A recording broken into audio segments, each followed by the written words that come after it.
मेरे बिना biological classification का चैप्टर खत्म हो गया।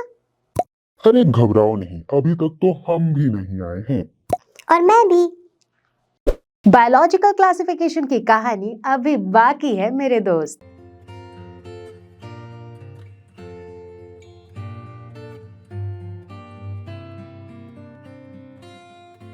हेलो एवरीवन, मुझे उम्मीद है कि आप सभी अच्छे हैं और आज मैं लेकर आई हूँ class 11th biology biological classification का दूसरा और आखिरी वीडियो। इस वीडियो के अंदर हम कवर करने वाले हैं फंगाई और वायरसेस एंड हमेशा की तरह इस पूरे वीडियो को देखने के बाद बायोलॉजिकल क्लासिफिकेशन का पूरा चैप्टर हो जाएगा क्रिस्टल क्लियर। तो मैं हूँ Roshni from Learn Hub, the free learning platform, जहां पर आप हमेशा की तरह पढ़ सकते हो फिजिक्स, केमिस्ट्री, मैथ्स, बायोलॉजी, सब कुछ absolutely for free only at learnerhub.com। तैयार है सभी लोग? Let's get started.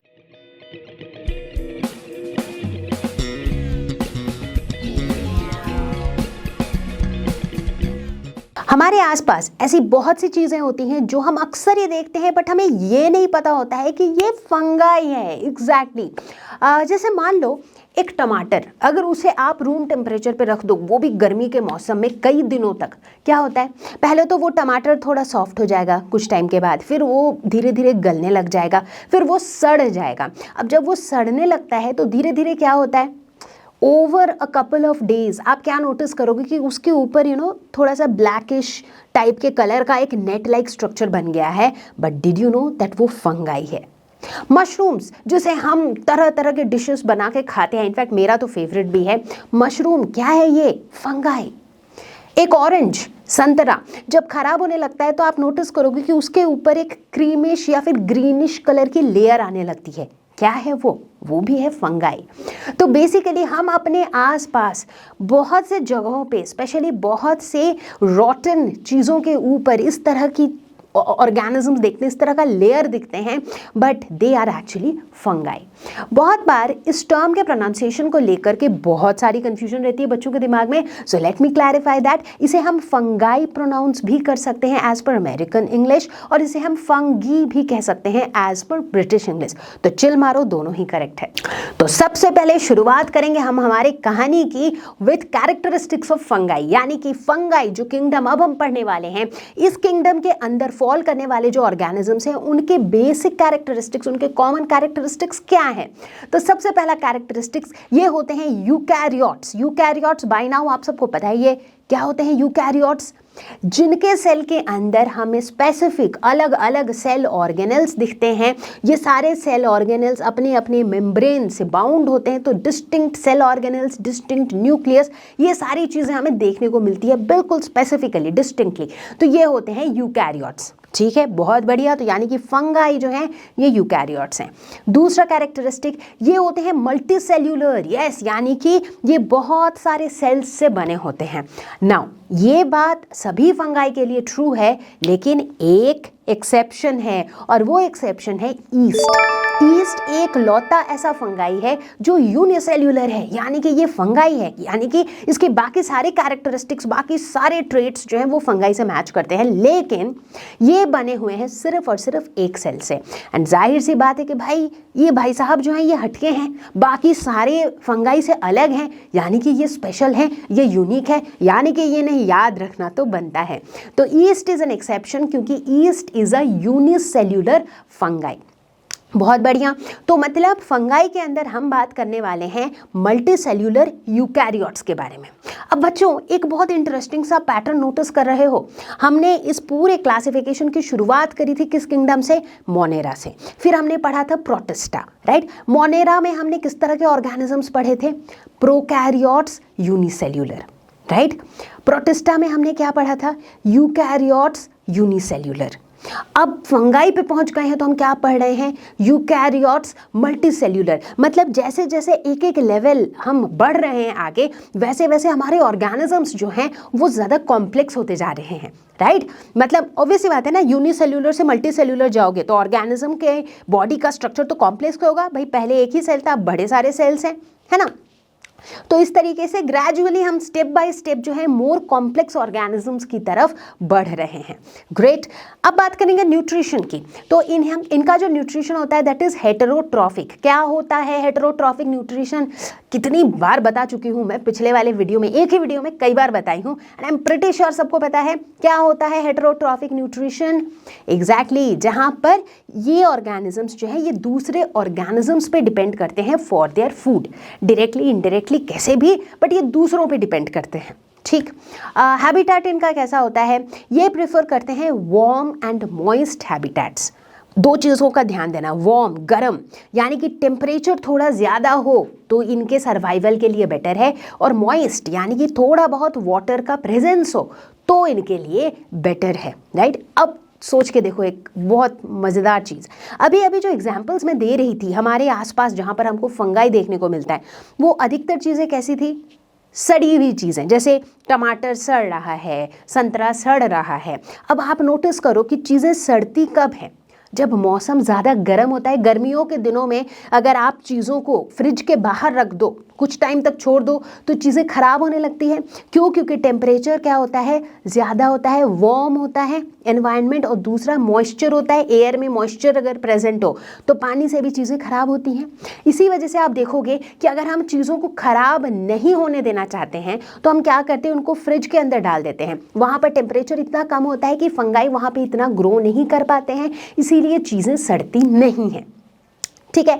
तो बोलने का मतलब है कि अगर फंगाई का ग्रोथ कराना है, फंगाई को ग्रो कराना है, तो हमको कैसा हैबिटेट, कैसा एनवायरनमेंट चाहिए होगा? Warm and moist environment. इनके स्ट्रक्चर की बात करें तो इनमें सेल वॉल्स प्रेजेंट होते हैं। राइट। इनके सेल के बाहर सेल वॉल हमें देखने को मिलता है।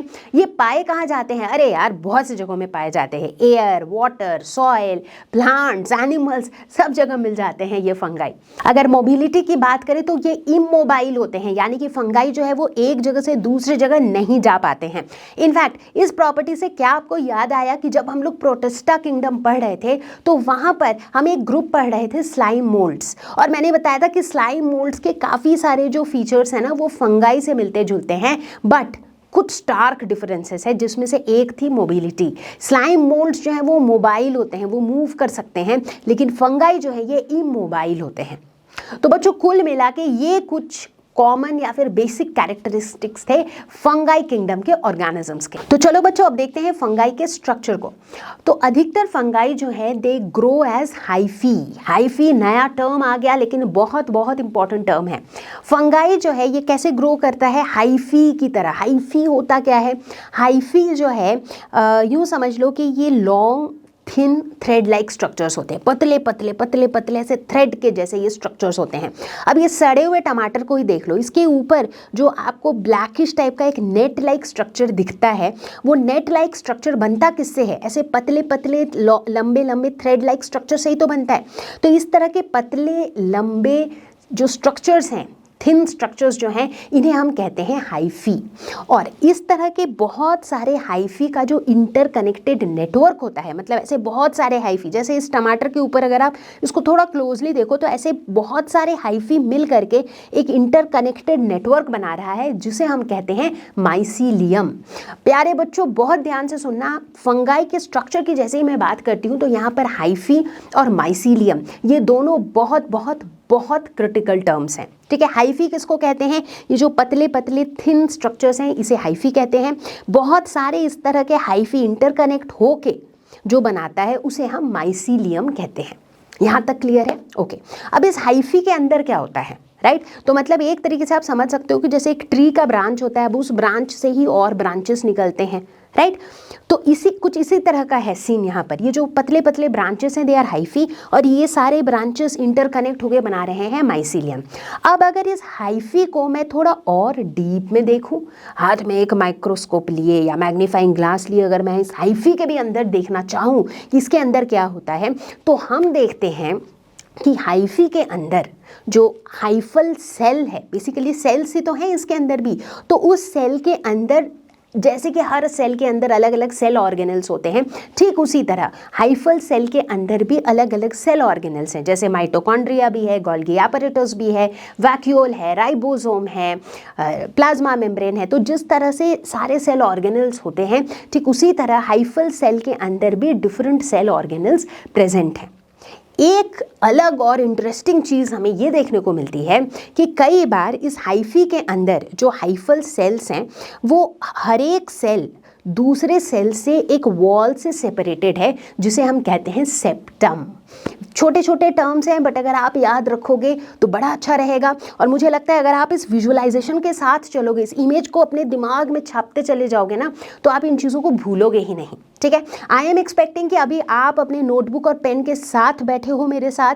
ठीक है, तो जैसे जैसे मैं पढ़ा रही हूँ वैसे वैसे पूरे पूरे सेंटेंसेस मत लिखो। ये जो अच्छे अच्छे जो टर्म्स मैं बता रही हूँ, अच्छे मतलब जो नए नए टर्म्स मैं बता रही हूँ, इन टर्म्स को लिखते चलो। अगर हो सके तो एक रफ फॉर्मेट में इन इमेजेस को बनाते चलो। जहाँ ये इमेज आपके दिमाग में सेट हो गया ना, वहाँ आप कुछ भी नहीं भूलोगे। ठीक है, तो हाइफी के अंदर क्या होते हैं, हाइफी के अंदर डीप डाइव करें तो इसके अंदर हाइफल सेल्स होते हैं। इन हाइफल सेल्स के अंदर सेल ऑर्गेनल्स होते हैं सारे, और हर एक हाइफल सेल जो है वो दूसरे हाइफल सेल से सेपरेटेड होता है बाय वॉल्स, जिसे हम कहते हैं सेप्टम। अब ज़रूरी नहीं है कि हर फंगाई के अंदर या फिर हर हाइफी के अंदर ये सेप्टम हो ही। कुछ ऐसे स्ट्रक्चर्स भी होते हैं फंगाई के जहाँ पर ये सेप्टम नहीं होता है। वहाँ पर क्या होता है, वहाँ पर ये जो पूरा हाइफी है ना, इस पूरे हाइफी के अंदर एक it is like one box, एक ही डब्बे के अंदर ये सारे सेल ऑर्गेनल्स मिले हुए होते हैं। और एक दूसरा स्ट्रक्चर होता है जहाँ पर इस हाइफी के अंदर अलग अलग हाइफल सेल्स जो हैं वो सेपरेटेड होते हैं ये सेप्टम से। ठीक है, यहाँ तक क्लियर है, स्ट्रक्चर क्लियर है, ग्रेट। इस पूरी हाइफी के बाहर एक पतली सी वॉल होती है, ऑफ कोर्स इसके प्रोटेक्शन के लिए, जिसे हम कहते हैं हाइफल वॉल। ठीक, जैसा कि हमने डिस्कस किया कि फंगाई में प्रेजेंट होता है सेल वॉल, और ये जो सेल वॉल होता है ये बना होता है काइटिन और पॉलीसैकेराइड से। इनफैक्ट काइटिन जो कि एक अपने आप में एक रफ एंड टफ मटेरियल है, काइटिन से बने होने के कारण फंगाई के जो सेल वॉल्स होते हैं ये काफ़ी रिजिड होते हैं। तो बच्चों चलो अब बात करेंगे हम न्यूट्रिशन की। जैसा कि मैंने पहले भी बताया था कि फंगाई जो है इनका न्यूट्रिशन होता है हेटेरोट्रॉफिक, एग्जैक्टली, यानी कि ये दूसरे ऑर्गेनिजम्स पे डिपेंड करते हैं अपने खाने के लिए, अपने फूड के लिए।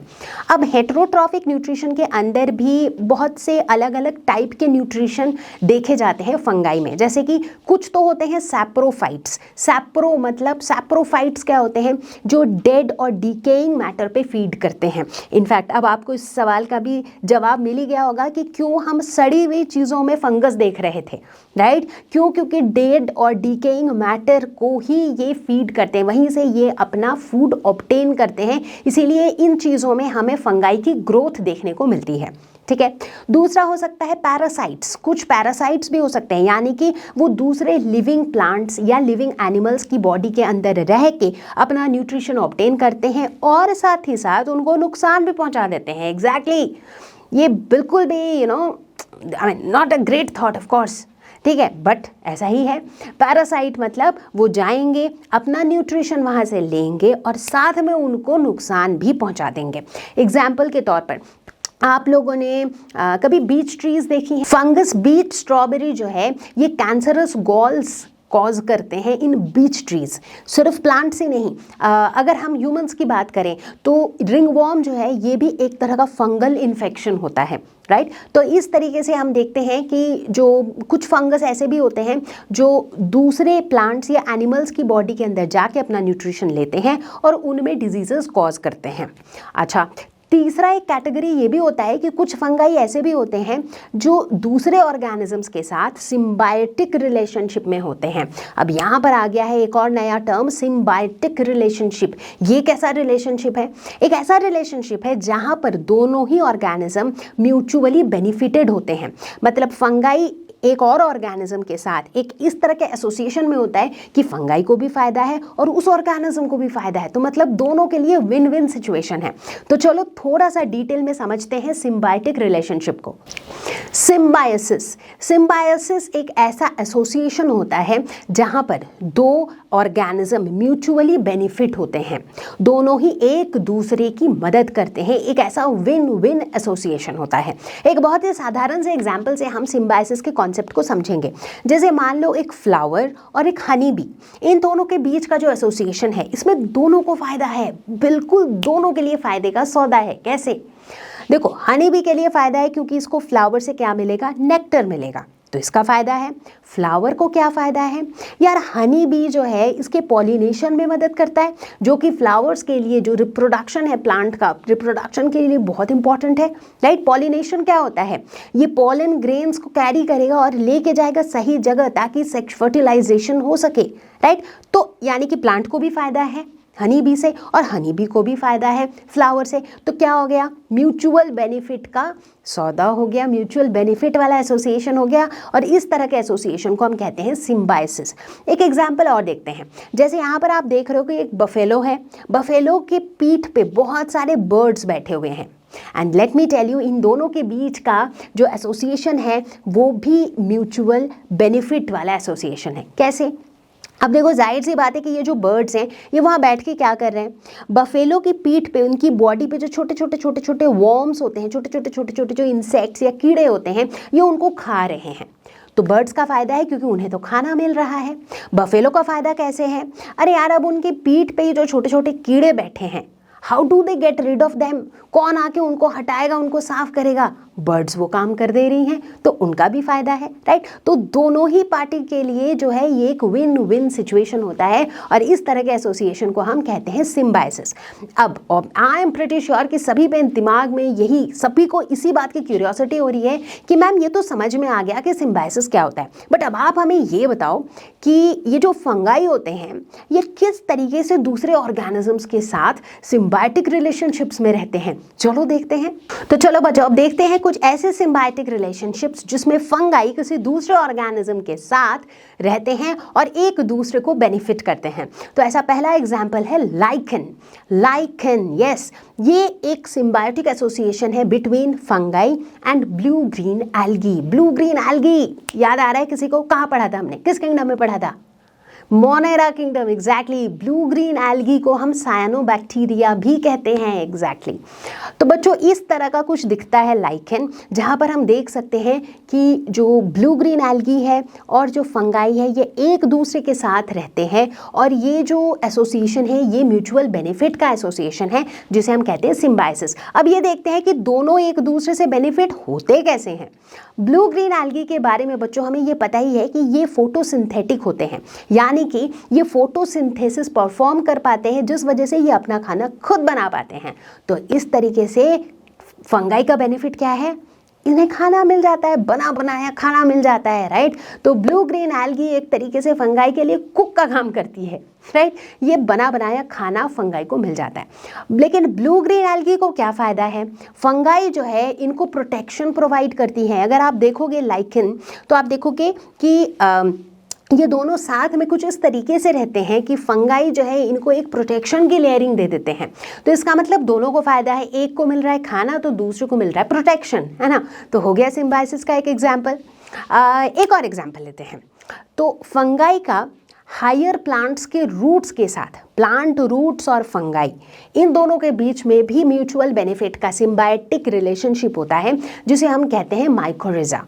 Mycorrhiza, yes. तो ये टर्म्स आपको याद रखने हैं बच्चों। इनफैक्ट अपने पेन और पेपर लेकर बैठे ही होंगे, तो ये टर्म्स को लिखते चलो। जितना लिखते जाओगे ना उतने टर्म्स जो हैं आपके दिमाग में सेट होते जाएंगे, एग्जैक्टली। तो चलो, क्या आप लोग लिख रहे हो मेरे साथ साथ? फटाफट से कमेंट में लिख के बताओ कि यस मैम, हम आपके साथ साथ पढ़ भी रहे हैं और नोट भी करते चले जा रहे हैं टर्म्स को, ठीक है, बहुत बढ़िया।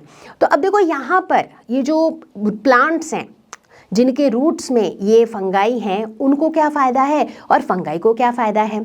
तो वेल अगर हम बात करें प्लांट्स की, तो ये जो फंगाई है ये प्लांट रूट्स को वाटर और न्यूट्रिएंट्स के एब्जॉर्प्शन में मदद करता है। अब प्लांट्स के लिए तो भाई वाटर और न्यूट्रिएंट्स चाहिए उनके सर्वाइवल के लिए, और ये वाटर और न्यूट्रिएंट्स कहाँ से आएगा, सॉइल से। किसके थ्रू आएगा, रूट्स के थ्रू। तो ये जो फंगाई होता है ये फैसिलिटेट करता है absorption of water and nutrients and thereby help the plants. तो इस तरीके से प्लांट को फायदा होता है। फंगाई को क्या फायदा होता है, अरे भाई उसे तो खाना चाहिए ये सर्वाइवल के लिए, है ना। तो फंगाई को चाहिए खाना, तो प्लांट इसको प्रोवाइड करता है शुगर्स, अमाइनो एसिड्स, जिसके बिना फंगाई सर्वाइव नहीं कर सकता है। तो इसका मतलब यहाँ पर भी प्लांट को भी फायदा है और फंगाई को भी। तो इस तरह से माइकोरहिजा जो है ये भी फंगाई के सिम्बायोटिक रिलेशनशिप का एक एग्जाम्पल है। तो चलो मेरे प्यारे बच्चों आगे बढ़ते हैं और अब हम बात करेंगे फंगाई के रिप्रोडक्शन के बारे में। फंगाई के अंदर हमें asexual reproduction as well as sexual reproduction दोनों देखने को मिलता है। तो सबसे पहले देखेंगे हम एसेक्सुअल मोड ऑफ रिप्रोडक्शन। अब एसेक्सुअल रिप्रोडक्शन के अंदर भी हम 3 different modes of asexual reproduction देखेंगे। सबसे पहला स्पोर फॉर्मेशन, दूसरा माइसीलियल फ्रैगमेंटेशन और तीसरा बडिंग। ठीक है, एक एक करके देखते हैं। स्पोर फॉर्मेशन, इस मेथड में क्या होता है कि फंगाई के अंदर जो रिप्रोडक्टिव ऑर्गन्स हैं वहाँ से कुछ छोटे छोटे पार्टिकल्स इजेक्ट होते हैं, बहुत छोटे छोटे पार्टिकल्स होते हैं। बट इन पार्टिकल्स की खास बात ये होती है कि they can give rise to a new organism. मतलब यूँ समझ लो जैसे प्लांट के सीड्स होते हैं, राइट। प्लांट के सीड्स को, छोटू सा सीड होता है, राइट, धनिया का सीड देखा होगा आपने। बट उसी सीड को अगर आप मिट्टी के नीचे डाल दो, उसमें अच्छे से पानी वगैरह डालो, उसको अगर न्यूट्रिएंट्स वगैरह मिले तो क्या होगा, it has the ability to give rise to a new plant. वहाँ से एक नया प्लांट बन सकता है कि नहीं। ठीक उसी तरीके से ये जो छोटे छोटे पार्टिकल्स इजेक्ट होते हैं इन्हें हम कहते हैं स्पोर्स, और इन स्पोर्स में एबिलिटी होती है कि they can give rise to a new organism. तो इसे हम कहते हैं स्पोर फॉर्मेशन। ठीक है, ग्रेट। चलो देखते हैं अगला method which is mycelial fragmentation. नाम पे फोकस करो, माइसीलियल मतलब माइसीलियम का क्या होगा, फ्रैगमेंटेशन। फ्रैगमेंटेशन मतलब फ्रैगमेंट्स में टूटना, पीसेस में टूट जाना। तो अगर माइसीलियम जो है अगर ये पीसेस में टूट जाए तो हर एक पीस जो है, हर एक फ्रैगमेंट जो है that can give rise to a new mycelium. और नया माइसीलियम मतलब एक और नया ऑर्गेनिज्म, है ना। क्योंकि फंगाई का स्ट्रक्चर कैसा होता है, फंगाई कैसे ग्रो करता है, grow in the form of hyphae, और हाइफी के नेटवर्क को ही तो हम माइसीलियम कहते हैं, है ना। तो बोलने का मतलब है अगर एक माइसीलियम के फ्रैगमेंट्स टूटते हैं तो टूटा हुआ हर एक फ्रैगमेंट जो है एक नया माइसीलियम बना सकता है, यानी कि एक नया ऑर्गेनिज्म बना सकता है, और इसे ही हम कहते हैं माइसीलियल फ्रैगमेंटेशन। ग्रेट। तीसरा तरीका, तीसरा मोड ऑफ एसेक्सुअल रिप्रोडक्शन क्या है, बडिंग। बडिंग के बारे में हमने पहले भी पढ़ा है, इनफैक्ट क्लास 10th में भी हमने पढ़ा है इन सब मेथड्स के बारे में, लेकिन कोई बात नहीं, चलो रिकैप होते चला जाएगा। तो बडिंग में क्या होता है, फंगाई के अंदर ईस्ट एक ऐसा फंगाई है जहाँ पर हमें बडिंग देखने को मिलता है। बड मतलब क्या होता है, कली, राइट। बड जब बड़ा होता है, जब ग्रो करता है तो वो फ्लावर बनता है। ठीक इसी तरीके से यहाँ पर क्या होता है, जैसे ये ईस्ट है, राइट, ईस्ट के बॉडी में ही अटैच्ड होता है एक छोटा सा बड, इसी के साथ अटैच्ड रहता है, और ये बड धीरे धीरे धीरे धीरे ग्रो करता है। जब ये सफिशिएंटली ग्रो कर जाता है तो ये अपने पेरेंट बॉडी से डिटैच हो जाता है और इस तरीके से एक नया ऑर्गेनिज्म बन जाता है। तो इस मेथड को हम कहते हैं बडिंग। और ये जो छोटा सा आउट ग्रोथ हमें देखने को मिलता है, ये जो छोटा सा शुरुआत जो है, जो बड जिसको हम कह रहे हैं, वो एक छोटा सा आउट ग्रोथ अपने पेरेंट की बॉडी के साथ ही होता है। तो चलो बच्चों अब डिस्कस करेंगे हम सेक्सुअल रिप्रोडक्शन इन फंगाई। तो सबसे पहले तो ये जान लो कि फंगाई सेक्सुअली रिप्रोड्यूस करते हैं एडवर्स कंडीशंस में।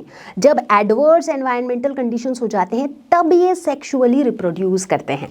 जैसे ही हम सेक्सुअल रिप्रोडक्शन के बारे में सोचते हैं तो सबसे पहली चीज़ हमारे दिमाग में क्या आती है कि सेक्सुअली रिप्रोड्यूस करने के लिए चाहिए होते हैं 2 पेरेंट्स, एक मेल एक फीमेल। बट फंगाई के केस में थोड़ा कॉन्सेप्ट हटके है, कुछ अलग ही कॉन्सेप्ट है। फंगाई में ना मेल फीमेल का कोई फंडा होता ही नहीं है।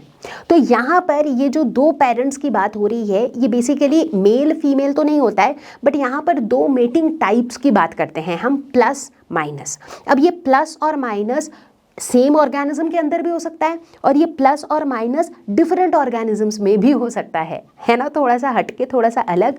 तो इससे पहले कि हम फंगाई के सेक्सुअल साइकिल को डिटेल में समझें, उसके पहले कुछ टर्म्स से हम थोड़ा सा जान पहचान बना लेते हैं।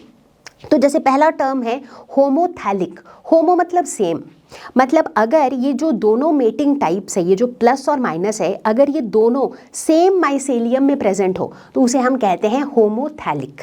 ठीक है, अगर ये प्लस और माइनस दो डिफरेंट ऑर्गेनिजम्स यानी कि दो डिफरेंट माइसेलियम में प्रेजेंट हो तो हम उसे कहेंगे हेट्रोथैलिक। Spot on. ठीक है, तो होमोथैलिक, हेट्रोथैलिक समझ में आ गया। इसके बाद समझ लेते हैं हैप्लॉइड एंड डिप्लॉइड, क्योंकि इसको हम बार बार यूज करेंगे जब हम सेक्सुअल साइकिल डिस्कस करेंगे। हैप्लॉइड मतलब एक ऐसा सेल जिसमें एक सिंगल सेट ऑफ क्रोमोसोम हो, मतलब one complete set of chromosome जहां होता है दैट इज हैप्लॉइड, और जहां two complete set of chromosomes होता है दैट इज डिप्लॉइड। डिप्लॉइड में देखो DI, डाई मतलब टू, तो डिप्लॉइड में दो सेट ऑफ क्रोमोसोम्स होता है। अच्छा, इसका मतलब क्या हुआ? इसका मतलब हुआ दो सेट ऑफ क्रोमोसोम्स बोले तो एक सेट ऑफ क्रोमोसोम पापा से मिला हुआ, एक सेट ऑफ क्रोमोसोम मम्मा से मिला हुआ, so that is diploid. In fact अगर हम ह्यूमन बीइंग्स की बात करें, आपको समझाने के लिए एग्जांपल दे रही हूँ, जैसे अगर हम अपनी ह्यूमन बॉडी की बात करें तो हमारे बॉडी के जितने भी सेल्स हैं वो सारे डिप्लॉइड सेल्स हैं एक्सेप्ट द सेक्स सेल्स।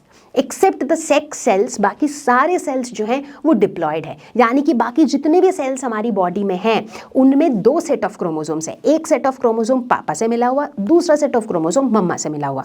लेकिन जो सेक्स सेल्स होते हैं उसमें वन सेट ऑफ क्रोमोसोम होता है। ऐसा क्यों? क्योंकि जब फर्टिलाइजेशन होता है, जब फ्यूजन होता है, तो फीमेल बॉडी से एक सेक्स सेल आता है, मेल बॉडी से एक सेक्स सेल आता है, और दोनों मिल करके क्या बनाते हैं? एक ऐसा सेल बनाते हैं, अगेन एक डिप्लॉइड सेल बनाते हैं जिसमें दो सेट ऑफ क्रोमोसोम्स हो, एक मम्मा का और एक पापा का, और ये बनाता है बेबी को। बात समझ में आ गई? कॉन्सेप्ट समझ में आ गया?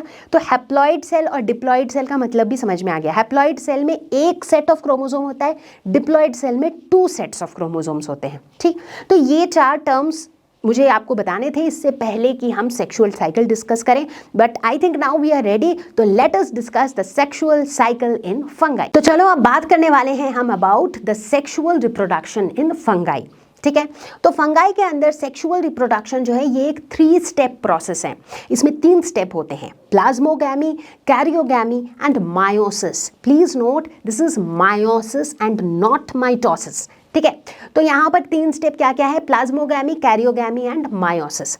एक एक करके हर एक स्टेप को समझेंगे। तो सबसे पहला स्टेप है प्लाज्मोगैमी।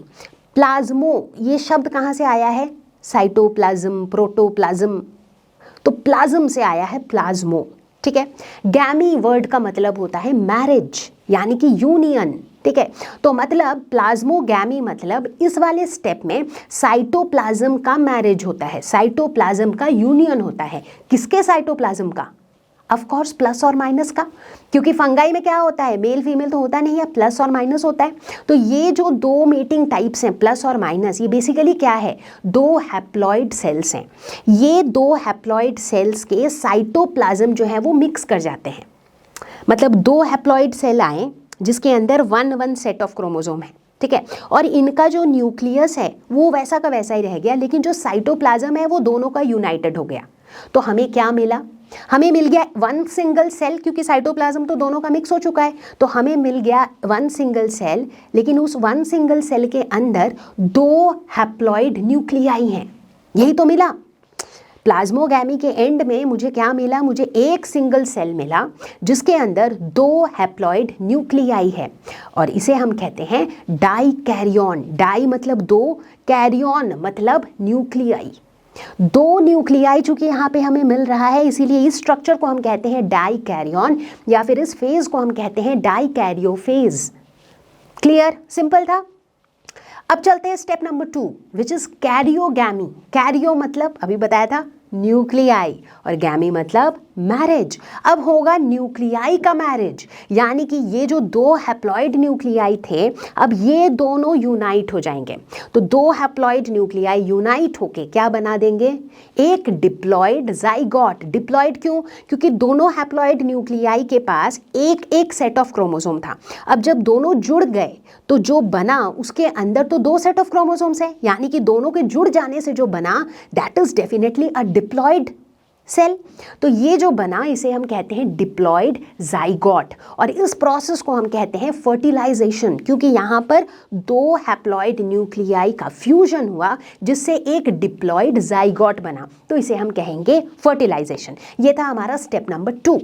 तो इसके बाद आता है step number 3 which is meiosis. Meiosis के अंदर क्या होगा, ये जो डिप्लॉइड जाइगोट हमें मिला ये अंडरगो करेगा repeated division, repeated cell division होता रहेगा, जिसके वजह से हमें क्या मिलेगा, हमें मिलेंगे स्पोर्स। और ये जो स्पोर्स हैं ये स्पोर्स लेटर गिव राइज करेंगे टू द माइसीलियम। स्पोर्स से हमें बाद में मिलेगा माइसीलियम, राइट। तो इसका मतलब मायोसिस के अंदर क्या हो रहा है, मायोसिस के अंदर वो जो जाइगोट है वो रिपीटेड सेल डिवीजन से स्पोर्स बना रहा है, और वही स्पोर्स जो है finally gives rise to the mycelium. और माइसीलियम क्या है, एक नया ऑर्गेनिज्म है, क्योंकि फंगाई का स्ट्रक्चर तो माइसीलियम के फॉर्म में होता है। अब यही माइसीलियम जो है वापस से आप देखोगे तो या तो इसी माइसीलियम के अंदर प्लस माइनस दोनों मेटिंग टाइप्स होंगे, या फिर इसमें प्लस होगा या माइनस होगा, और वहाँ से फिर से प्लाज्मोगैमी होगा, कैरियोगैमी होगा, और फिर मायोसिस होगा। तो ये जो है ये एक सेक्सुअल साइकिल, इसीलिए इसको हम कहते हैं फंगाई का, ठीक है। तो इस तरीके से होता है sexual reproduction in fungi. But again let me repeat कि ये जो पूरा सेक्सुअल रिप्रोडक्शन का प्रोसेस है ये फंगाई में कब होता है, ड्यूरिंग अनफेवरेबल कंडीशंस या फिर ड्यूरिंग एडवर्स कंडीशंस। तो बच्चों क्या आप लोगों ने एक बहुत ही इंपॉर्टेंट बात को नोटिस किया, एक छोटी सी बात थी बट काफ़ी कॉन्ट्रडिक्टरी बात थी। क्या आपने उस बात को नोटिस किया कि जब हम एसेक्सुअल रिप्रोडक्शन पढ़ रहे थे फंगाई का, वहाँ पर भी हमने स्पोर्स की बात करी थी कि स्पोर फॉर्मेशन से भी एसेक्सुअल रिप्रोडक्शन होता है। जब हम सेक्सुअल रिप्रोडक्शन की बात कर रहे थे तो वहाँ पर भी हमने स्पोर्स की बात करी थी। मायोसिस में रिपीटेड सेल डिवीजन से बन रहा था स्पोर्स। तो बच्चों क्या आपके दिमाग में ये सवाल आ रहा है कि क्या एसेक्सुअल रिप्रोडक्शन के अंदर जो स्पोर्स बन रहे हैं और सेक्सुअल रिप्रोडक्शन के अंदर जो स्पोर्स बन रहे हैं क्या वो सेम है, क्या वो सेम स्पोर्स बन रहा है? बिल्कुल नहीं, ये सेम स्पोर्ट्स नहीं है। सेक्सुअल रिप्रोडक्शन के अंदर जो स्पोर्ट्स बन रहे हैं और एसेक्सुअल रिप्रोडक्शन के अंदर जो स्पोर्ट्स बन रहे हैं they are different. In fact for that matter अलग अलग फंगाई जो है ये अलग अलग टाइप के स्पोर्ट्स प्रोड्यूस करते हैं। हो सकता है कि 2-3 अलग तरह के फंगाई जो हैं वो सभी सेक्सुअली रिप्रोड्यूस कर रहे हैं, बट उन सभी के जो सेक्सुअल रिप्रोडक्शन के दौरान जो स्पोर्ट्स बन रहे हैं वो सारे अलग अलग स्पोर्ट्स हैं। सिमिलरली एसेक्सुअल रिप्रोडक्शन के दौरान भी जो स्पोर्स बन रहे हैं वो अलग अलग फंगाई के अलग अलग तरह के स्पोर्स बनते हैं। तो आप अपने दिमाग में ये क्लैरिटी ज़रूर रखो कि एसेक्सुअल रिप्रोडक्शन के अंदर जो स्पोर्स बन रहे हैं, सेक्सुअल रिप्रोडक्शन के अंदर जो स्पोर्स बन रहे हैं they are not the same. In fact अगर आप एक क्विक रिकैप अपने दिमाग में चलाओ तो एसेक्सुअल रिप्रोडक्शन के अंदर क्या हो रहा था, सोच के देखो। एसेक्सुअल रिप्रोडक्शन के अंदर क्या हो रहा था, फंगाई के अंदर, फंगाई के स्ट्रक्चर के अंदर जो रिप्रोडक्टिव ऑर्गन्स थे वो इन स्पोर्स को इजेक्ट कर रहे थे, और ये स्पोर्स जो है ये जर्मिनेट करके बना रहे थे एक न्यू ऑर्गेनिज्म। ये हो रहा था सिंपल सा। सेक्सुअल रिप्रोडक्शन के अंदर क्या हो रहा था कि जो फंगाई है इस फंगाई के अंदर हो रहा था प्लाज्मोगैमी, फिर कैरियोगैमी, फिर मायोसिस, फिर स्पोर्स बन रहे थे, और ये स्पोर्स जो है वो माइसीलियम को बना रहा था, राइट। तो दोनों का जो मेथड है वो अलग है और दोनों में जो स्पोर्स बनते हैं वो भी अलग है। जैसे अगर मैं सेक्सुअल रिप्रोडक्शन वाले स्पोर्स की बात करूं तो कई सारे ऐसे स्पोर्स हैं जो सेक्सुअल रिप्रोडक्शन के दौरान बनते हैं, जैसे कि ऊस्पोर्स, जैसे कि बेसिडियोस्पोर्स, जैसे कि एस्कोस्पोर्स। ये सारे कुछ ऐसे स्पोर्स हैं जो ड्यूरिंग सेक्सुअल रिप्रोडक्शन बनते हैं। सिमिलरली अगर हम एसेक्सुअल रिप्रोडक्शन की बात करें तो उस दौरान बनते हैं ज़ूस्पोर्स, स्पोरेंजियोस्पोर्स, कोनिडिया। ये कुछ एसेक्सुअल रिप्रोडक्शन वाले स्पोर्स हैं। अब इसी बेसिस पर कि कौन सा फंगाई किस टाइप का स्पोर प्रोड्यूस कर रहा है, स्पोर बनाने का जो मेथड है वो क्या है, what is the mode of spore formation, right, mycelium का स्ट्रक्चर क्या है। तो इन सारे चीज़ों, इन सारे फैक्टर्स के ऊपर बेस करते हुए हम फंगाई को क्लासिफाई करते हैं into 4 different types: phycomycetes, ascomycetes, basidiomycetes and deuteromycetes. अब हम डिटेल में एक एक करके इन सारे टाइप ऑफ फंगाई को डिस्कस करेंगे। स्पेशल फोकस डालेंगे इनके रिप्रोडक्शन पे, asexual as well as sexual, as well as इनके माइसीलियम के स्ट्रक्चर पे। तो चलो मेरे प्यारे बच्चों, अब हम शुरुआत करेंगे हमारा डिस्कशन विथ फाइकोमाइसिटीज। तो हमारा पहला type of fungi that is phycomycetes. Great. तो सबसे पहले देखेंगे माइसीलियम का स्ट्रक्चर, ठीक है। तो फाइकोमाइसिटीज के केस में माइसीलियम होता है एसेप्टेट और माइसीलियम होता है सिनोसिटिक। फटाफट से ये दोनों वर्ड्स को अपने नोटबुक में लिख लो। पहला मैंने बोला एसेप्टेट और दूसरा मैंने बोला सिनोसिटिक। क्या होते हैं ये, एक एक करके समझाऊंगी। एसेप्टेट, सेप्टेट वर्ड कहाँ से आया है, सेप्टम से।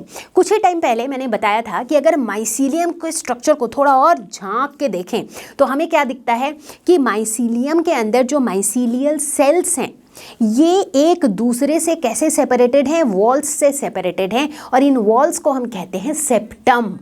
राइट, ये बात मैंने बताई थी कुछ टाइम पहले। यस, तो ये वाला जो फाइकोमाइसिटीज जो है इनके अंदर सेप्टम नहीं होता है, इसीलिए हम कह रहे हैं एसेप्टेड। एसेप्टेड यानी कि सेप्टम नहीं होता है। अब सेप्टम नहीं होने का मतलब क्या है कि ये जो अलग अलग जो कंपार्टमेंट्स हैं वो बने हुए नहीं हैं। मतलब इट इज़ लाइक, ऐसे इमेजिन करो कि एक ज्वेलरी बॉक्स है, ठीक है, या फिर एक बैंगल का बॉक्स है। एक पॉसिबिलिटी है कि उस बैंगल के बॉक्स में ना ऐसे ऐसे कंपार्टमेंट्स बने हुए हैं, बीच बीच में हमने ऐसे वॉल्स लगा रखे हैं ताकि रेड कलर के बैंगल्स एक जगह, फिर ग्रीन बैंगल्स, फिर ब्लू बैंगल्स, फिर येलो बैंगल्स, ऐसे हम उसे अरेंज कर सकें। दूसरी तरफ मान लो कि बैंगल का एक ऐसा बॉक्स है जिसमें बीच के वो वॉल्स नहीं है। इसका मतलब उस पूरे बैंगल के बॉक्स में हर कलर के बैंगल्स जो है वो मिक्सअप होकर कोई कहीं पर भी रह सकता है। It is like one single box, right. तो यहाँ पर ये वन सिंगल बॉक्स वाला फंडा है ना।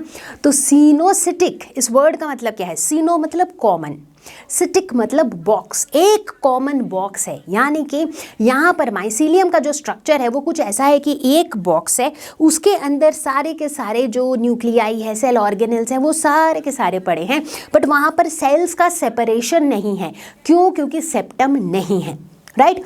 तो सबको समझ में आ गया कि भाई फाइकोमाइसिटीज का जो माइसीलियम है वो कैसा होता है, एसेप्टेड एंड सिनोसिटिक। अब बात करेंगे रिप्रोडक्शन की, उसमें भी सबसे पहले बात करेंगे एसेक्सुअल रिप्रोडक्शन की।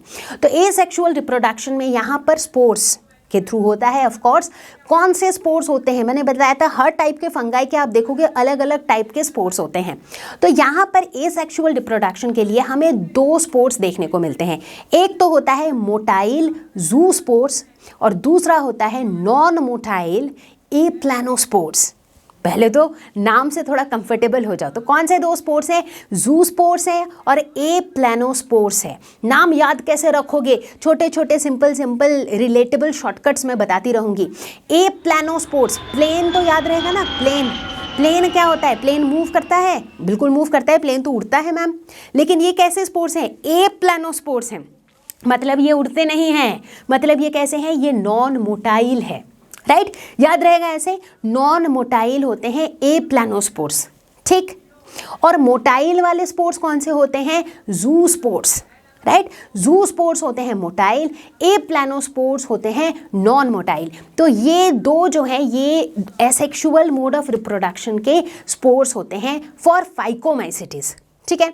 अच्छा, ये जो स्पोर्स हैं, ये जो एसेक्सुअल स्पोर्स हैं, ये प्रोड्यूस कैसे होते हैं, कौन प्रोड्यूस करता है, स्पोर्स को कौन प्रोड्यूस करता है, स्पोरेंजियम। तो यहाँ पर भी स्पोरेंजियम इनको प्रोड्यूस करता है एंडोजीनसली। ये वर्ड आपको दिखेगा अपने टेक्स्ट बुक में। एंडो वर्ड का मतलब ही होता है अंदर, इंटरनली, इनसाइड, राइट। तो स्पोरेंजियम में एंडोजीनसली, स्पोरेंजियम के अंदर इंटरनली जो है ये प्रोड्यूस होते हैं ये वाले जो स्पोर्स हैं, ठीक है। यहां तक क्लियर है, ग्रेट। अब बात करेंगे किसकी, अब बात करेंगे हम सेक्सुअल मोड ऑफ रिप्रोडक्शन की। सेक्सुअल रिप्रोडक्शन के अंदर हम देखते हैं कि अगर तो सिमिलर गैमेट्स के बीच में फ्यूजन हो सकता है, एक ऑप्शन है। दूसरा ऑप्शन है कि डिसिमिलर गैमेट्स के बीच में फ्यूजन हो सकता है। गैमेट्स क्या होते हैं, सेक्स सेल्स, राइट। मतलब वो जो मैंने बताया था ना प्लस माइनस, तो वो जो मेटिंग टाइप्स होते हैं उनके बीच का जो फ्यूजन है उसकी बात हम कर रहे हैं। अच्छा, अगर फ्यूजन सिमिलर गैमेट्स के बीच हो रहा है तो उसे हम कहते हैं आइसोगैमस। आइसो मतलब सेम। अगर फ्यूजन डिसिमिलर गैमेट्स के बीच में होता है तो उसे हम कहते हैं एन आइसोगैमस। अब यहाँ पर एक सवाल आएगा कि ma'am similar gametes dissimilar gametes बोले तो क्या? सिमिलर गैमेट्स बोले तो कि जो उनका शेप है, साइज है, मॉर्फोलॉजी है वो सिमिलर है, राइट? तो जो दोनों ही जो मेटिंग टाइप्स हैं वो अगर सिमिलर शेप एंड साइज के हैं और उनके बीच में फ्यूजन हो रहा है तो उसे कहते हैं आइसोगैमस।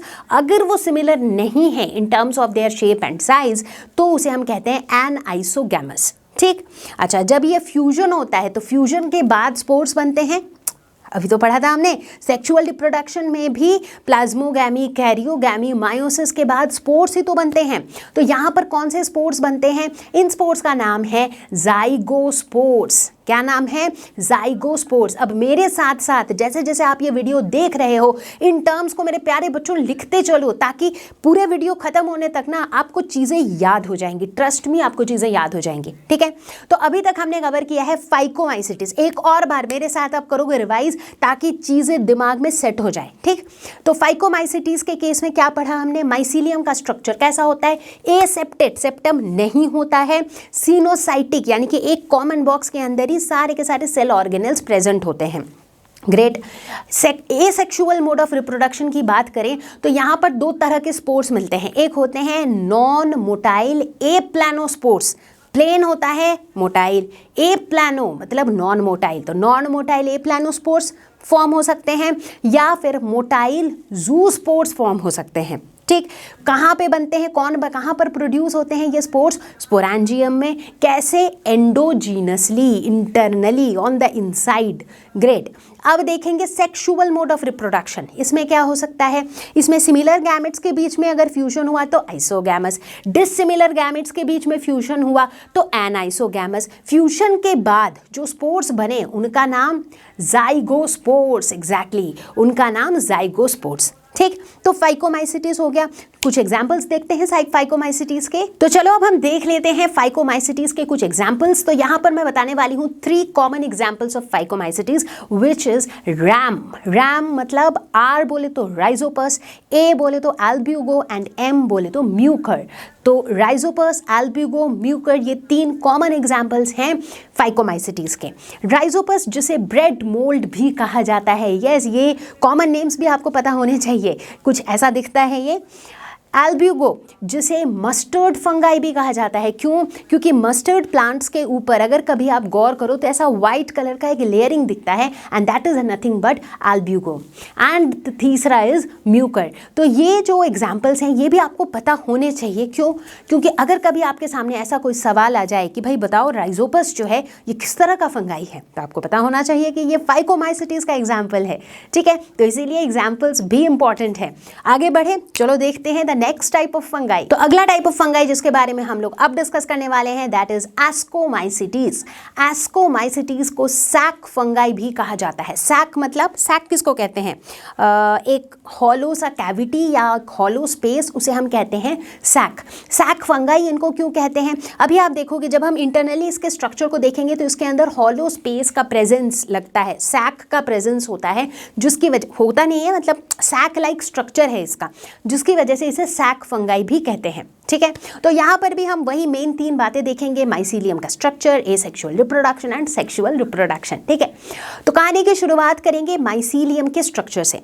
तो यहाँ पर एस्कोस्पोर्स में जो माइसीलियम होता है ये सेप्टेट होता है और ब्रांच्ड होता है। क्या होता है? Septate and branched. सेप्टेट अब तो पता ही है, मतलब माइसीलियम के अंदर सेप्टम प्रेजेंट होता है, यस, यानी कि एक माइसीलियल सेल दूसरे माइसीलियल सेल से सेपरेटेड होता है बाय वॉल्स, जिसे हम कहते हैं सेप्टम।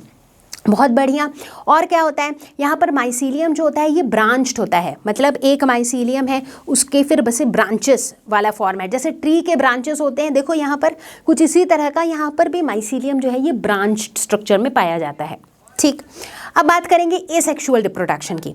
तो यहाँ पर एसेक्सुअल रिप्रोडक्शन किससे होता है? स्पोर्स से होता है। कौन से स्पोर्स यहाँ पर बनते हैं? एसेक्सुअल स्पोर्स कौन से होते हैं? इनके स्पोर्स को हम कहते हैं कॉनिडिया। क्या कहते हैं हम? कॉनिडिया। तो एस्कोस्पोर्स के एसेक्सुअल स्पोर्स, तो एस्कोमाइसिटिस के एसेक्सुअल स्पोर्स होते हैं कॉनिडिया। कैसे याद रहेगा ये? ऐसे ही बड़ी बड़ी, मतलब बस नाम से रिलेट करा दे रही हूँ ताकि आपको याद रह जाए। एस्को, एस्को मतलब एस्को, आस्को, कोई पूछ रहा है, कौन पूछ रहा है, कौन से, कोनिडिया, राइट। तो एस्को कोनिडिया, राइट, ऐसे याद रखो, एस्को, आस्को, आस्क पूछ रहा है, कौन पूछ रहा है, कोनिडिया, ऐसे याद रखो। ऐसे होते हैं tips. It is not necessary कि ये बड़े मीनिंगफुल हो, बड़े हाईफाई हो, ये कुछ ऐसे हो जो बड़े ही टुच्चे टिप्स हो, बट आपको याद रहे, ठीक है।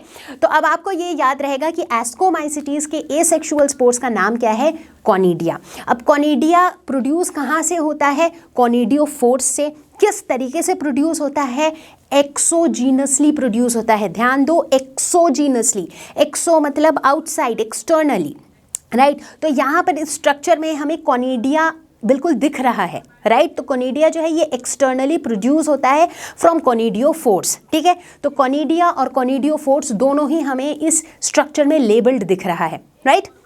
ग्रेट। अब बात करेंगे हम सेक्सुअल रिप्रोडक्शन की।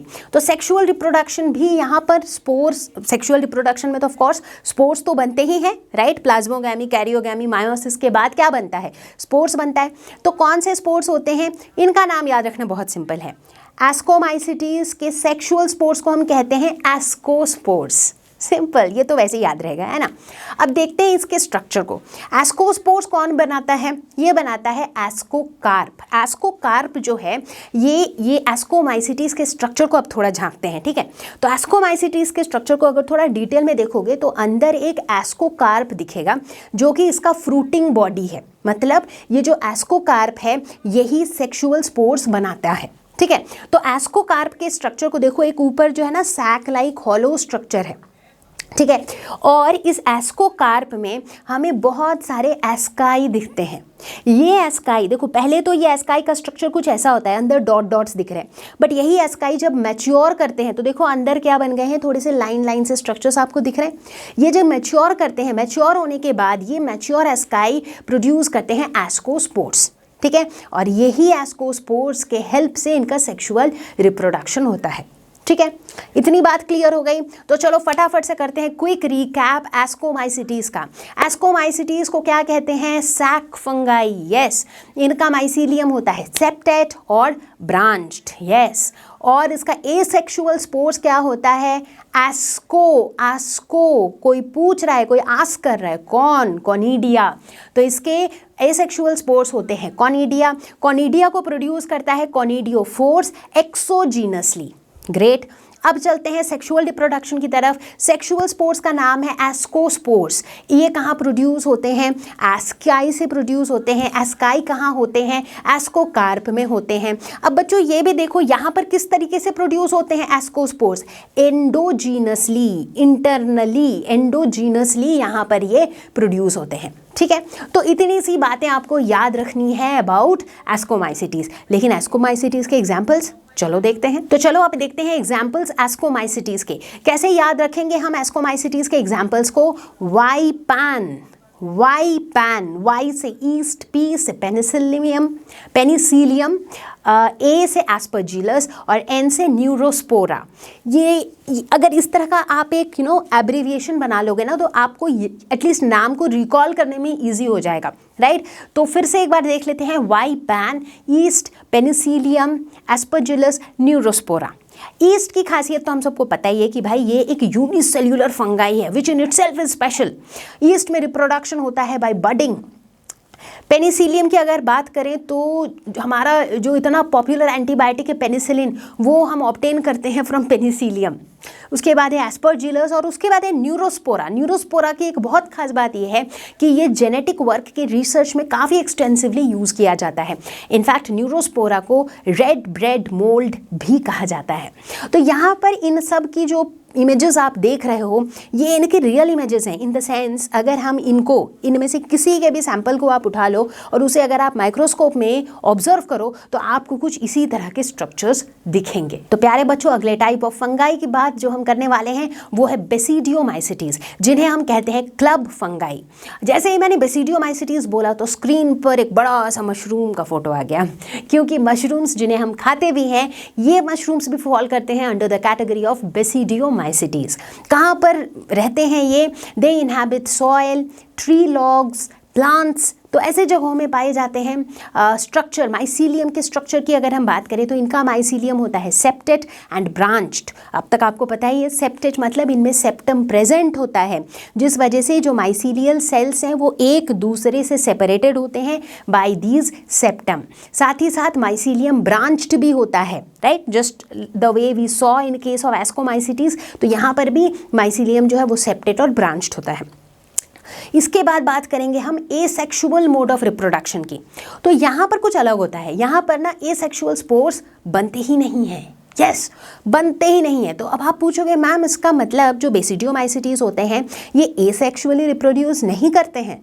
नहीं, ऐसा बिल्कुल नहीं है, क्योंकि एसेक्सुअल मोड ऑफ रिप्रोडक्शन में सिर्फ स्पोर फॉर्मेशन एक लौता तरीका थोड़ी है। थोड़ी देर पहले जब हम लोग फंगाई के एसेक्सुअल मोड ऑफ रिप्रोडक्शन को डिस्कस कर रहे थे तो हमने देखा था spore formation is one way of asexual reproduction. इसके अलावा भी कई तरीके हैं, जैसे कि माइसीलियल फ्रैगमेंटेशन। यस, तो ये जो बेसिडियोमाइसिटीज होते हैं इनमें माइसीलियल फ्रैगमेंटेशन होता है, मतलब जो माइसीलियम है ये फ्रैगमेंट्स में टूट जाता है और हर एक fragment can give rise to a new organism. ठीक, इसके बाद सेक्सुअल मोड ऑफ रिप्रोडक्शन की बात करते हैं। तो भाई यहाँ पर सेक्सुअल स्पोर्स तो ऑफ कोर्स बनते ही हैं, क्योंकि प्लाज्मोगैमी, कैरियोगैमी, मायोसिस के बाद क्या बनते हैं? स्पोर्स। स्पोर्स को क्या कहते हैं हम? बेसिडियोमाइसिटीज के स्पोर्स को क्या कहेंगे? Basidiospores, exactly. और ये बेसिडियोस्पोर्स कौन बनाता है, कहाँ से बनते हैं? बेसिडियम से बनते हैं। और बेसिडियम कहाँ होता है? बेसिडियोकार्प में होता है। और बेसिडियोकार्प हमारा फ्रूटिंग बॉडी होता है। जिस तरह से एस्कोमाइसिटीज के केस में एस्कोकार्प फ्रूटिंग बॉडी होता है जिसके अंदर एस्काई होते हैं जहाँ से एस्कोस्पोर्स बनते हैं, ठीक उसी तरीके से बेसिडियोमाइसिटीज में बेसिडियोकार्प फ्रूटिंग बॉडी होता है जिसके अंदर बेसिडियम होता है और वहां से बेसिडियोस्पोर्स बनते हैं। यहाँ तक क्लियर है? अगली बात जो हमारे दिमाग को स्ट्राइक करती है वो ये है कि भाई यहाँ पर सेक्सुअल रिप्रोडक्शन या फिर सेक्सुअल साइकिल कैसे होता है। तो वापस से हम एक बार मशरूम के स्ट्रक्चर को ही दिमाग में रखते हुए इसको समझते हैं कि भाई इस स्ट्रक्चर का जो ये स्वोलन वाला पार्ट है ना, that is the basidium. In fact यहाँ पर हम अगर आप मशरूम को क्लोजली ऑब्जर्व करो तो ये स्वोलन वाले पार्ट में आपको छोटे छोटे ब्लैक कलर के thread like, hair like structures आपको दिखते हैं। So that's part of the basidium. ठीक है, तो यहाँ पर हालांकि सेपरेट सेक्स ऑर्गन्स नहीं होते हैं, बट प्लाज्मोगैमी यहाँ पे होता है। प्लाज्मोगैमी में क्या होता है, दो सोमैटिक सेल्स जो हैं ये इनका साइटोप्लाज्म फ्यूज करता है और एज अ रिजल्ट क्या बनता है, एक डाइकैरियन बनता है, मतलब एक ऐसा सेल जिसके अंदर दो हैप्लॉइड न्यूक्लियाई है। ठीक है, उसके बाद होता है step number 2 which is karyogamy, जिसके अंदर ये जो न्यूक्लियाई है ये फ्यूज करते हैं और हमें मिलता है एक डिप्लॉइड जाइगोट। और उसके बाद ये जाइगोट स्टेप नंबर 3 में मायोसिस अंडरगो करता है, रिपीटेडली डिवाइड करता है और इस तरीके से हमें मिलते हैं स्पोर्स जिन्हें हम कहते हैं बेसिडियोस्पोर्स। ठीक है, तो अगर आप देखोगे तो सेक्सुअल साइकिल जो है वो हर टाइप के फंगाई में प्रोसेस वही रहता है, प्लाज्मोगैमी, कैरियोगैमी, मायोसिस का। फर्क सिर्फ इतना है कि चूंकि सबके स्ट्रक्चर्स थोड़े अलग हैं, कहीं पे एस्कोकार्प है तो कहीं पे बेसिडियोकार्प है, तो उस वजह से जिस तरह के स्पोर्स वहाँ बन रहे हैं वो थोड़े से अलग अलग तरह के स्पोर्स हैं। ठीक है, तो आई थिंक इससे हमें बेसिडियोमाइसिटीज का भी काफ़ी अच्छा आइडिया हो गया है। तो चलो एग्जाम्पल्स देखते हैं। सुपर्ब, तो चलो अब बेसिडियोमाइसिटीज के देख लेते हैं कुछ एग्जाम्पल्स। तो इन एग्जाम्पल्स को हम कैसे याद रखेंगे? बैप से, बाप नहीं बैप, क्योंकि यहाँ पर ए 1 है और पी 2 है, सो BAPP, बैप। बी से ब्रैकेट फंगाई। ब्रैकेट फंगाई कहाँ पर देखने को मिलता है? ट्री लॉग्स पे। ट्री लॉग्स पे देखो वो जो एकदम थिक लॉग्स जो होते हैं उसके ऊपर हमें अक्सर ही ये ब्रैकेट फंगाई देखने को मिलते हैं। इसके बाद आ गया agaricus is nothing but the mushrooms that we consume happily. इसके बाद है पी से पुक्सीनिया। पुक्सीनिया जिसे हम रस्ट फंगस भी कहते हैं, ये आमतौर पर देखा जाता है on the leaves of plants. Leaves के ऊपर इस तरह के फंगस ज़्यादा होते हैं। एंड फाइनली एक और पी से we have puff balls. Puff balls कुछ इस तरीके के होते हैं, देखो देख के ही लग रहा है कि ये बॉल्स के शेप में है एंड पफ्ड अप है। ठीक है, तो ये हो गए हमारे एग्जाम्पल्स ऑफ बेसिडियोमाइसिटीज। एक और बार बेसिडियोमाइसिटीज के एग्जाम्पल्स कैसे याद रखोगे? बैप, बी से ब्रैकेट फंगाई, ए से एगैरिकस, पी से पुक्सीनिया, एक और पीस है पफ बॉल्स। तो चलो भाई बच्चों, अब हम आ पहुंचे हैं हमारे चौथे टाइप ऑफ फंगाई पे, विच इज ड्यूटेरोमाइसिटीज। ड्यूटेरोमाइसिटीज को इम्परफेक्ट फंगाई भी कहा जाता है। ये क्या बात हुई, हमने इस फंगाई को यूं ही इम्परफेक्ट कह दिया? वैसे यूं ही तो नहीं कहा है, इसके पीछे की भी एक स्टोरी है। तो फंगाई का जो ये क्लासिफिकेशन है, ये जो चारों टाइप्स के फंगाई हम पढ़ रहे हैं, फाइकोमाइसिटीज, एस्कोमाइसिटीज, बेसिडियोमाइसिटीज, ड्यूटेरोमाइसिटीज, ये पूरी क्लासिफिकेशन किस बेसिस पर की गई है कि भाई इनके स्पोर्स कैसे बनते हैं, कौन से स्पोर्स बनते हैं, रिप्रोडक्टिव स्ट्रक्चर्स कैसे हैं, इन बेसिस पर ही ये क्लासिफिकेशन किया गया है, राइट। देखा ये गया कि ये जो क्लास ऑफ फंगाई है, ये जो ड्यूटेरोमाइसिटीज हैं, इनके साथ ये देखा गया कि यार इनमें सेक्सुअल मोड ऑफ रिप्रोडक्शन होता ही नहीं है। Yes, sexual mode of reproduction होता ही नहीं है। अब चूंकि ये कुछ अजीब है, कुछ अलग है, तो इनको बोल दिया इम्परफेक्ट फंगाई। सही है या गलत ये तो मुझे पता नहीं, लेकिन ऐसी ही रीज़न के वजह से इनको इम्परफेक्ट फंगाई कहा जाता है, क्योंकि इस तरह के फंगाई में सेक्सुअल मोड ऑफ रिप्रोडक्शन नहीं होता है, देखने को मिलता ही नहीं है। ठीक है, अगर इनके माइसीलियम के स्ट्रक्चर की बात करें तो माइसीलियम यहाँ पर भी सेप्टेट होता है और ब्रांच्ड होता है। आई डोंट थिंक मुझे इन दोनों में से किसी को भी फिर से समझाने की ज़रूरत है। रिप्रोडक्शन की अगर बात करें तो सेक्सुअली रिप्रोड्यूस तो ये करते ही नहीं है। एसेक्सुअल मोड ऑफ रिप्रोडक्शन में ये स्पोर्स बनाते हैं, तो इनके जो एसेक्सुअल स्पोर्स होते हैं वो होते हैं कॉनिडिया। कॉनिडिया एक और जगह पे भी हमने पढ़ा था। बताओ कौन से टाइप ऑफ फंगाई में एसेक्सुअल स्पोर्स कॉनिडिया थे? बताओ कौन कौन से कॉनिडिया? आस्क, कौन आस्क किया? Ascomycetes, exactly. तो एस्कोमाइसिटीज के केस में भी उनके एसेक्सुअल स्पोर्स थे कॉनिडिया, और ड्यूटेरोमाइसिटीज के केस में भी इनके एसेक्सुअल स्पोर्स हैं कॉनिडिया। ड्यूटेरोमाइसिटीज के एग्जाम्पल्स को हम याद रखेंगे इस शॉर्ट फॉर्म से, which is cat, C for cat, yes, लेकिन यहाँ पर C स्टैंड्स फॉर कोलेटोट्राइकम, यहाँ पर A स्टैंड्स फॉर ऑल्टरनेरिया, और यहाँ पर T स्टैंड्स फॉर ट्राइकोडर्मा। तो ये है कुछ examples of the imperfect fungi that is deuteromycetes. एक और बार मेरे साथ, कैट, कोलेटोट्राइकम, ऑल्टरनेरिया, ट्राइकोडर्मा। तो चलो मेरे प्यारे बच्चों, फटाफट से कर लेते हैं एक क्विक रिकैप, क्योंकि एक बार रिकैप कर लेने के बाद में कहीं पर भी कोई कंफ्यूजन रहने के चांसेस बिल्कुल खत्म हो जाते हैं। ठीक है, तो प्यारे बच्चों, अभी अभी हमने क्या क्या देखा, कितने टाइप्स देखे फंगाई के? Phycomycetes, ascomycetes, basidiomycetes and deuteromycetes. इनके बारे में क्या क्या अलग चीजें हमने देखी? सबसे पहले तो इन सब के एक कॉमनली यूज्ड नेम है, राइट। इन्हें कॉमनली हम क्या कहते हैं? फाइकोमाइसिटीज को कहते हैं कॉन्जुगेशन फंगाई। फाइकोमाइसिटीज का नाम है कॉन्जुगेशन फंगाई। मेरे साथ साथ इन चीजों को रिपीट करो और याद कर लो अभी के अभी। एस्कोमाइसिटीज, एस्को, को से याद रखो, सैक, एस्को, जहां भी आ गया वहां पर सैक वाले स्ट्रक्चर को याद रखना। ठीक है, तो ये है सैक फंगाई। बेसिडियोमाइसिटीज, जिसमें आता है हमारा मशरूम, ये क्या है? ये है क्लब फंगाई। और ड्यूटेरोमाइसिटीज, जो कि परफेक्ट ही नहीं है क्योंकि इनमें सेक्सुअल रिप्रोडक्शन नहीं होता है, तो ये है इम्परफेक्ट फंगाई। ठीक है, ये इनके कॉमन नेम्स थे। बाद में बात करते हैं माइसीलियम के स्ट्रक्चर की। माइसीलियम का स्ट्रक्चर कैसा था? सिर्फ फाइकोमाइसिटीज के केस में कुछ अलग था, दैट इज एसेप्टेट, सेप्टम नहीं था। सिनोसिटिक, मतलब एक कॉमन बॉक्स के अंदर सारा सामान था, अंदर का पार्टीशन था ही नहीं। तो एसेप्टेट और सिनोसिटिक सिर्फ फाइकोमाइसिटीज के लिए था। इसके अलावा बाकी सारे के सारे सेप्टेट हैं, बाकी सारे के सारे ब्रांच्ड हैं। ठीक, सिंपल था। इसके बाद एसेक्सुअल रिप्रोडक्शन सभी लोग स्पोर्ट्स से करते हैं, एक एक्सेप्शन है बेसिडियोमाइसिटीज का, यानी कि मशरूम वाले फैमिली का। वहां पर क्या होता है? फ्रैगमेंटेशन, मतलब माइसीलियम टूटता है और उन्हीं फ्रैगमेंट से नया बन जाता है ऑर्गेनिज्म। ठीक है, बाकी सबके केस में स्पोर फॉर्मेशन। ठीक है, स्पोर्स में कौन सा वाला स्पोर्स? तो एसेक्सुअल स्पोर्स की अगर हम बात करें तो फाइकोमाइसिटीज में ज़ूस्पोर्स और एप्लानोस्पोर्स। कौन बताएगा? किसको याद है मेरे ट्रिक के साथ कि इनमें से कौन सा वाला मोटाइल है और कौन सा वाला नॉन मोटाइल है? एप्लानोस्पोर्स, प्लेन मतलब प्लेन तो मोबाइल होता है, लेकिन ये क्या है? एप्लानो है, मतलब कि ये नॉन मोटाइल है। एप्लानोस्पोर्स जो है ये नॉन मोटाइल स्पोर्स हैं, और दूसरी तरफ ज़ूस्पोर्स जो है ये हैं मोटाइल स्पोर्स। ठीक, इसके बाद आता है एस्कोमाइसिटीज। एस्को, एस्को, आस्क, कौन किया? Right, conidia. तो ये है कोनिडिया, इनके एसेक्सुअल स्पोर्स। बेसिडियोमाइसिटीज में तो स्पोर फॉर्मेशन के थ्रू एसेक्सुअल रिप्रोडक्शन होता ही नहीं है, so this is not applicable. Deuteromycetes में भी एसेक्सुअल स्पोर्स क्या है, कोनिडिया। इसका मतलब एसेक्सुअल स्पोर्स में कोनिडिया है, जो एस्कोमाइसिटीज और ड्यूटेरोमाइसिटीज दोनों के केस में है।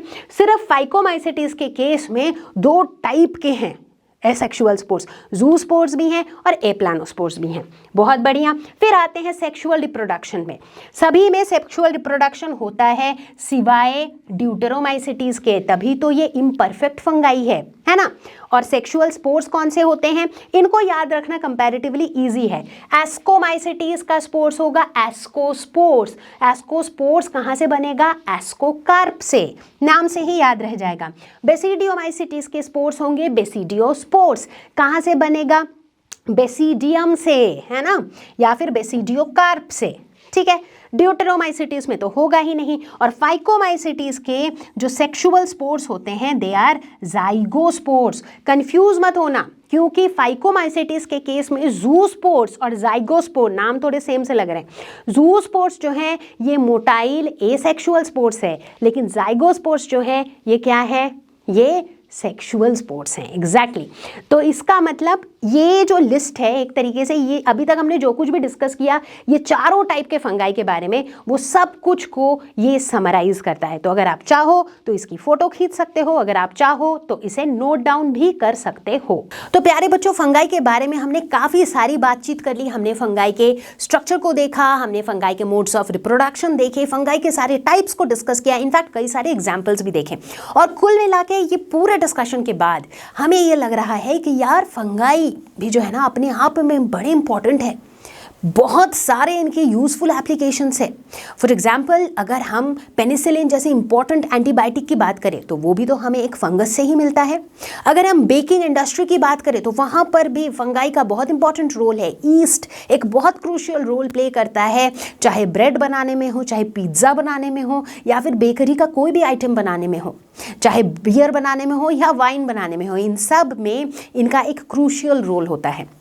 इतना ही नहीं, अगर हम प्लास्टिक इंडस्ट्री की बात करें तो वहाँ पर भी फंगाई का काफ़ी इंपॉर्टेंट रोल होता है। बहुत सारे फंगाई तो खुद ही एडिबल होते हैं, जैसे कि mushrooms. And last but not the least, they help in decomposition of organic wastes. Exactly, क्योंकि जो फंगाई के जो न्यूट्रिशन है उसमें काफ़ी सारे फंगाई होते हैं सैप्रोफाइट्स, यानी कि वो डेड और डीकेइंग मैटर पे फीड करते हैं। तो यानी कि they help us get rid of the organic waste which is an excellent job to do. तो इस तरीके से बच्चों हमें ये समझ में आ रहा है कि फंगाई अपने आप में बड़े इंपॉर्टेंट हैं and they play a very very crucial role in our ecosystem. ठीक है, तो फंगाई की कहानी मेरे प्यारे बच्चों यहीं पे ख़त्म होती है।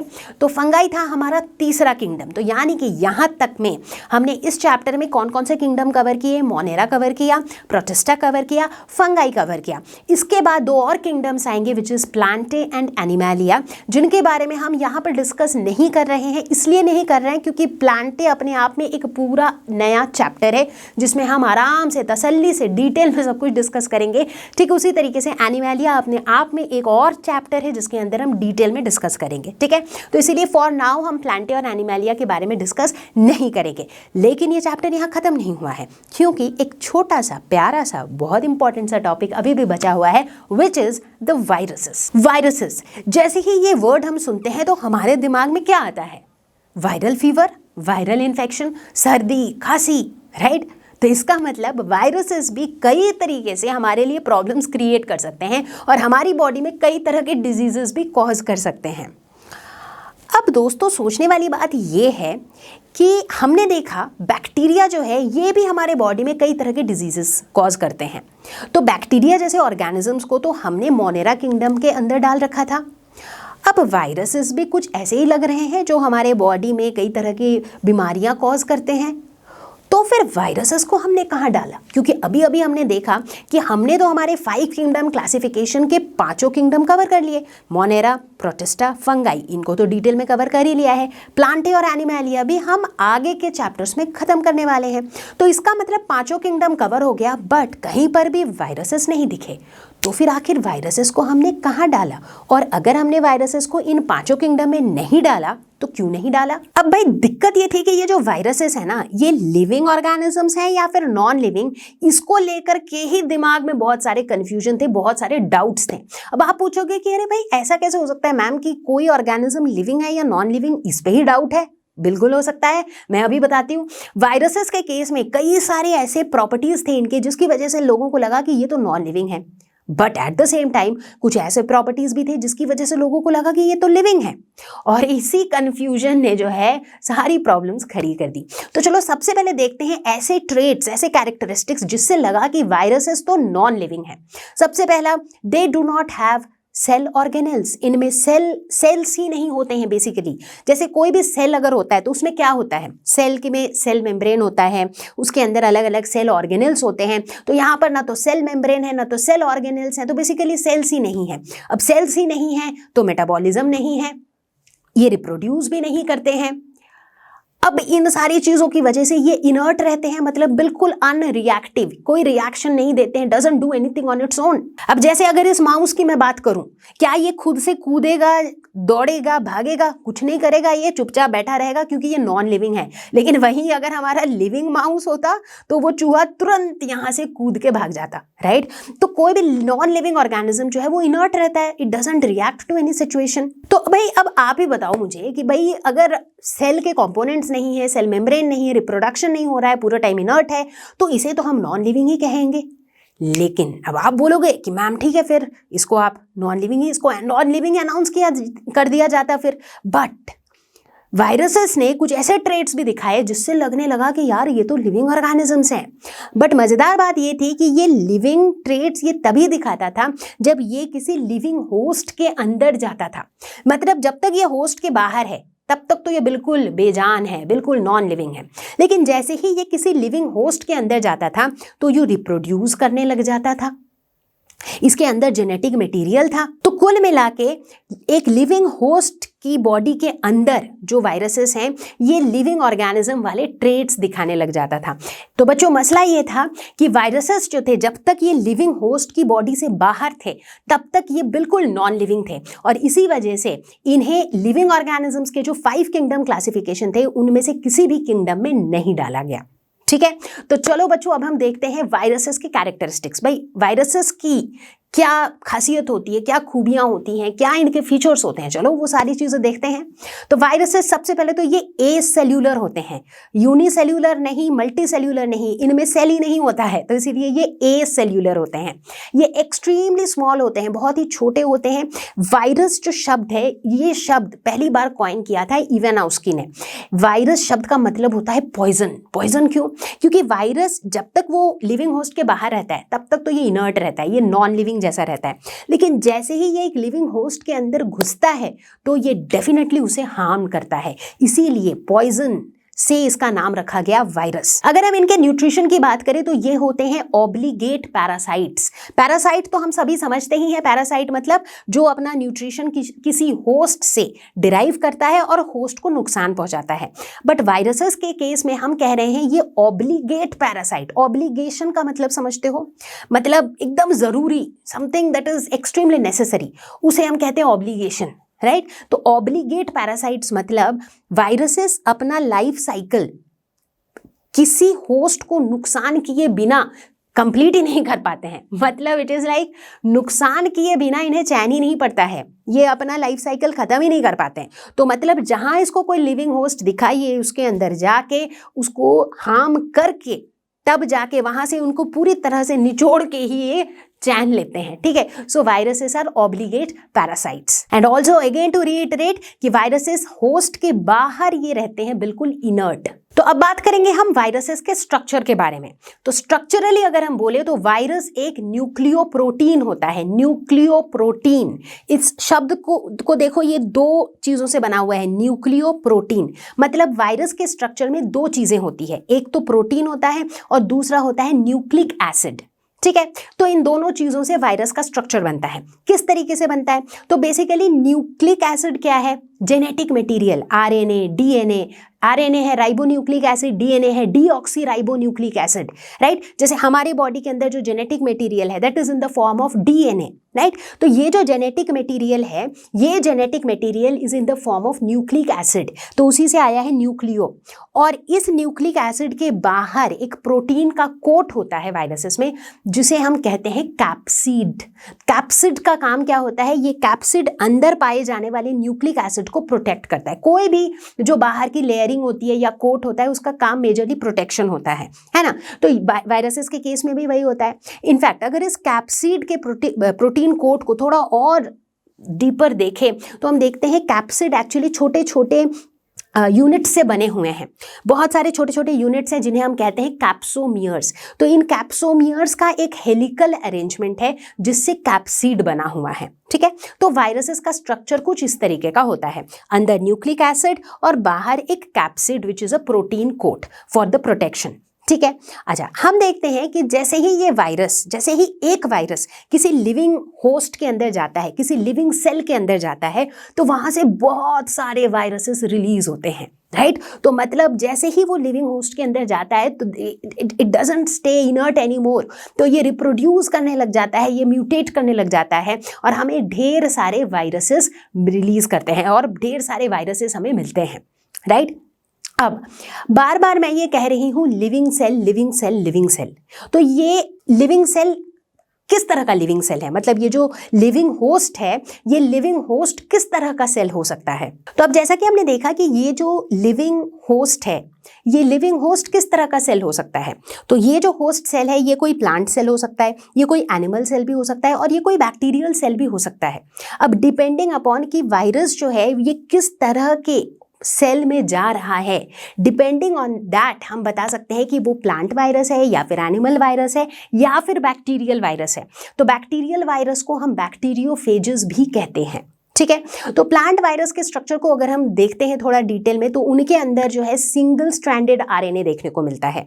वहीं जब हम एनिमल वायरसेस को देखते हैं तो वहां पर डबल स्ट्रैंडेड आरएनए या फिर डीएनए हमें देखने को मिलता है एज जेनेटिक मटेरियल। और वहीं अगर हम बैक्टीरियोफेजेस की बात करें तो वहां पर हमें डबल स्ट्रैंडेड डीएनए देखने को मिलता है।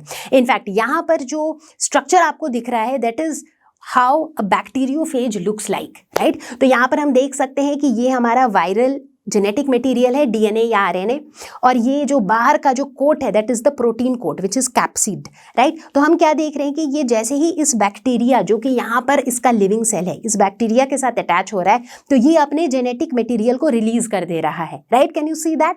And that is how the virus makes an entry into a bacterial cell making a bacteriophage, ठीक है। तो कुछ इस तरह की कहानी होती है हमारे वायरसेस की। और इनफैक्ट ये जो हम देखते हैं कि हमारे एनिमल्स में, हमारे ह्यूमन बीइंग्स में बहुत तरह के वायरल इन्फेक्शन होते हैं। वो कैसे होता है? बिकॉज ये जो वायरस है ये हमें होस्ट बना के हमारी बॉडी के अंदर अपनी एंट्री ले लेते हैं और उसके बाद एक बार एंट्री ले लेने के बाद उसके बाद तो इनका मल्टीप्लिकेशन चलते रहता है। सिमिलरली प्लांट्स में भी बहुत तरह के वायरल इन्फेक्शन हमें देखने को मिलते हैं। एग्जाम्पल के तौर पर पोटैटो स्पिंडल डिजीज जो प्लांट्स में देखने को मिलता है that is caused by a virus. तो इस तरीके से जो वायरसेस हैं वो होस्ट सेल के बाहर तो बिल्कुल इनर्ट रहते हैं, बिल्कुल नॉन लिविंग रहते हैं, लेकिन जैसे ही उन्हें एक लिविंग होस्ट मिलता है तो इनका पूरा का पूरा रवैया ही बदल जाता है। वायरसेस से कॉज होने वाली अगर हम डिजीजेस की बात करें तो वायरसेस बहुत सारे डिजीजेस कॉज करते हैं। इनफैक्ट अगर हम सिर्फ ह्यूमंस की ही बात करें तो कितने सारे डिजीजेस हैं जो वायरसेस के इन्फेक्शन से होता है, जैसे कि मम्प्स, मिजल्स, इन्फ्लुएंजा, एड्स। तो इस तरह की कई बीमारियां हैं जो वायरसेस से होती हैं। And not just humans, even plants के केस में मोज़ेक फॉर्मेशन इन प्लांट्स जो है वो भी वायरसेस की वजह से होता है। ड्वार्फिंग इन प्लांट्स, जहां पर प्लांट्स की जो हाइट है वो बढ़ती नहीं है, वो ड्वार्फ ही रह जाते हैं, that is also because of viruses. तो इस तरह से कई सारी बीमारियां होती हैं जो वायरसेस कॉज करते हैं। In fact that's the whole point of virus. वो पॉइजन होते हैं, जैसे ही उन्हें होस्ट मिलता है वो घुसते हैं और उन्हें हार्म करते हैं। तो भाई वायरसेस के बारे में इतनी जानकारी अभी के लिए काफी है। So let us quickly touch upon another topic which is viroids. Viroids क्या होते हैं? वायरसेस से नाम काफी मिलता जुलता है क्योंकि विरोइड्स जो है ये खुद भी वायरसेस से काफी मिलते जुलते हैं। अब आप बोलोगे कि मैम जब वायरसेस से इतने ही मिलते जुलते हैं तो उसी कैटेगरी में भी इनको डाल दिया जाता, इनके लिए एक अलग से कैटेगरी क्यों बनाई गई विरोइड्स? क्योंकि कुछ कुछ चीज़ों में ये वायरसेस से अलग भी हैं। तो अगर हम विरॉइड्स के कैरेक्टरिस्टिक्स को देखें तो हम देखते हैं कि ये भी बहुत छोटे होते हैं। इनफैक्ट ये इतने छोटे होते हैं that they are even smaller than viruses. Similarity की अगर बात करें तो ये वायरसेस जैसे होते हैं, बिकॉज जिस तरह से वायरस जो है कई सारे इन्फेक्शन का एजेंट होता है, उसी तरीके से ये विरॉइड्स भी जो है ये भी कई तरह के इन्फेक्शंस कॉज कर सकते हैं। वायरसेस की तरह इनमें भी जेनेटिक मटेरियल होता है। इनका genetic material is in the form of RNA, that is ribonucleic acid. लेकिन वायरसेस से इनमें जो मेन डिफरेंस है that is the absence of capsid. Viruses के स्ट्रक्चर में हमने देखा था एक जेनेटिक मटेरियल था और बाहर एक प्रोटीन कोट था जिसे हम कहते हैं कैप्सिड। लेकिन विरॉइड में इनमें ये कैप्सिड नहीं होता है, so they are devoid of capsid, that is why इन्हें हम कहते हैं विरॉइड। ठीक है, तो that's pretty much about viroids. तो बच्चों अब जब हमने वायरसेस विरॉइड्स डिस्कस कर ही लिया है तो चलो एक और ऐसे ही वायरसेस जैसे एक और इन्फेक्शियस एजेंट्स को भी थोड़ा सा जान लेते हैं उसके बारे में, जो कि है प्रायंस। तो प्रायंस जो है ये लगभग वायरसेस के साइज के होते हैं, वायरस की तरह ही ये भी इन्फेक्शियस एजेंट्स होते हैं। इनके अंदर ये रहता है कि इनके स्ट्रक्चर को अगर हम देखें तो इसमें एबनॉर्मली फोल्डेड प्रोटीन रहता है और इस एबनॉर्मली फोल्डेड प्रोटीन की वजह से जैसे ही ये किसी लिविंग होस्ट सेल के अंदर जाता है तो वहाँ पर ये प्रॉब्लम्स क्रिएट करता है, जिसकी वजह से वहां पर हमें कई तरह के डिजीजेस देखने को मिलते हैं। इनफैक्ट यहां पर हम प्रायंस के बारे में बहुत ज्यादा डिटेल में डिस्कस करेंगे भी नहीं, क्योंकि आपकी टेक्स्ट बुक में ये है, तो मैंने सोचा कि थोड़ा सा आइडिया आपको इसका भी दे देती हूं ताकि at least you will be aware of it. तो इसके बारे में आप अभी के लिए इतना ही जान लो काफी है कि ये कैटल में एक बहुत कॉमन डिजीज जो ये कॉज करता है, प्रायंस जो कॉज करते हैं that is mad cow disease. आमतौर पर उसे मैड काउ डिजीज कहा जाता है, अदरवाइज उसका नाम होता है BSE, that is bovine spongiform encephalopathy. तो ये डिजीज ये कॉमनली कैटल में कॉज करता है। इसके अलावा ह्यूमंस में भी ये एक डिजीज कॉज करता है जिसे हम कहते हैं CJD, दैट इज क्राइड्सवेल-याकोबे डिजीज। ये एक बहुत ही एक्सट्रीमली रेयर डिजीज है और इस डिजीज का कंप्लीट क्योर भी नहीं है। ठीक है, तो that was pretty much about, that was a brief introduction about prions. लर्नो hub एक ऐसा फ्री लर्निंग प्लेटफॉर्म जहां पर आपको मिलते हैं videos, notes, NCERT solutions, sample papers and online tests absolutely free of cost. इतना ही नहीं, Learno Hub class 11-12 YouTube channel पर चलते हैं free batches for 11th and 12th। Class 11th के बच्चों के लिए Atharva batch Monday to Friday at 4:30 PM और क्लास 12th के बच्चों के लिए Anant batch Monday to Friday at 6 PM। अगर आप या आपके जान पहचान का कोई तैयारी कर रहा है नीट या JEE का, तो हमारे यूट्यूब चैनल पर है लर्नो हब नीट पे जीत, JEE पे जीत का complete course absolutely for free. इनमें चैप्टर्स की डिटेल्ड एक्सप्लेनेशंस, लाइव क्लासेस, ढेर सारे क्वेश्चंस और प्रीवियस ईयर क्वेश्चंस डिटेल्ड में कवर्ड हैं। और तो और you can ask all your doubts absolutely for free at ask question section of लर्नो hub. हमारा एंड्रॉयड ऐप भी है। आप 1-on-1 क्लास लेना चाहते हो तो है लर्नो हब स्वयं at a very affordable price. लर्नो hub free है पर बेस्ट है।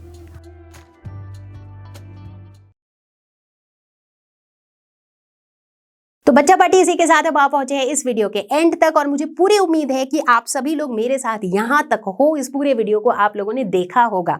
तो बच्चों बायोलॉजिकल क्लासिफिकेशन के जितने भी टॉपिक्स थे, Monera, Protista, fungi, viruses, viroids, prions, ये सारे टॉपिक्स हमने यहाँ पर कवर किया है। प्लांटे और एनिमैलिया को हमने यहाँ टच नहीं किया है क्योंकि प्लांटे के ऊपर है हमारा अगला पूरा चैप्टर, एनिमैलिया के ऊपर है हमारा उसका अगला चैप्टर। तो उन चैप्टर्स की जब हम वीडियोस बनाएंगे तो उसके अंदर हम उनके बारे में डिटेल में डिस्कस करेंगे। बट मैं उम्मीद करती हूँ कि जैसे जैसे आप मेरे साथ पढ़ रहे थे वैसे वैसे आप साथ में नोट्स ले रहे थे, नोट्स बना रहे थे, नेमोनिक्स के हेल्प से चीज़ों को याद करने की भी कोशिश कर रहे थे। ठीक है, तो अगर आपको ये वीडियो हमेशा की तरह पसंद आया होगा तो कमेंट में ज़रूर से लिखना कि कॉन्सेप्ट हुआ क्रिस्टल क्लियर। और अगर आप लोगों को लगता है कि इसके बाद भी आपके कुछ डाउट्स आ रहे हैं तो उसे आप पूछ सकते हो हमारे वेबसाइट या ऐप के आस्क क्वेश्चन सेक्शन में। अगर आपको लगता है कि आप पर्सनलाइज्ड 1-on-1 क्लासेस लेना चाहते हो तो आप वो भी बुक कर सकते हो एट लर्नो हब स्वयं, हमारे वेबसाइट और ऐप पे।